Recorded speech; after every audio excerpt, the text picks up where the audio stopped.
This book of the law shall not depart from your mouth, but you shall meditate in it day and night, that you may observe to do according to all that is written in it. For then you will have your way prosperous, and then you will have good success. Welcome to Knowing God the More. God bless you as you listen. Better than I know. The first book of Moses called Genesis. Genesis chapter 2. Thus the heavens and the earth and all the hosts of them were finished, and on the seventh day God ended his work which he had done, and he rested on the seventh day from all his work which he had done. Then God blessed the seventh day and sanctified it, because in it he rested from all his work which God had created and made. This is the history of the heavens and the earth when they were created, in the day that the Lord God made the earth and the heavens. Before any plant of the field was in the earth, and before any herb of the field had grown. For the Lord God has not caused it to rain on the earth, and there was no man to till the ground. But a mist went up from the earth, and watered the whole face of the ground. And the Lord God formed man of the dust of the ground, and breathed into his nostrils the breath of life, and man became a living being. The Lord God planted a garden eastward in Eden, and there he put the man whom he had formed. And out of the ground the Lord God made every tree grow that is pleasant to the sight, and good for food.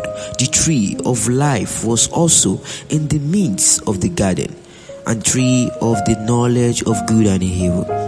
Now a river went out of Eden to water the garden, and from there it parted and became 4 river heads. The name of the first is Pishon. It is the one which encompasses the whole land of Havilah, where there is gold, and the gold of that land is good. Bdellium and the onyx stone are there. The name of the second river is Gihon. It is the one which encompasses the whole land of Cush. The name of the third river is Hiddekel. It is the one which goes towards the east of Assyria.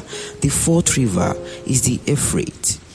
Then the Lord God took the man and put him in the garden of Eden to tend and keep it. And the Lord God commanded the man, saying, Of every tree of the garden you may freely eat, but of the tree of the knowledge of good and evil you shall not eat, for in the day that you eat of it you shall surely die. And the Lord God said, It is not good that man should be alone.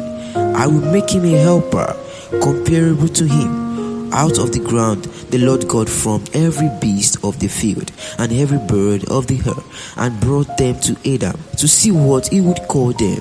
And whatever Adam called each living creature, that was its name.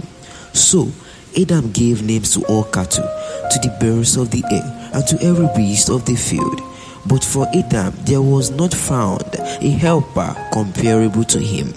And the Lord God caused a deep sleep to fall on Adam, and he slept, and took one of his ribs, and closed up the flesh in its place. Then the rib which the Lord God had taken from man, he made into a woman, and he brought her to the man. And Adam said, This is now bone of my bones, and flesh of my flesh. She shall be called woman, because she was taken out of man.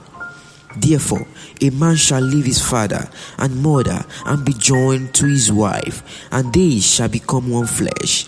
And they were both naked, the man and his wife, and were not ashamed.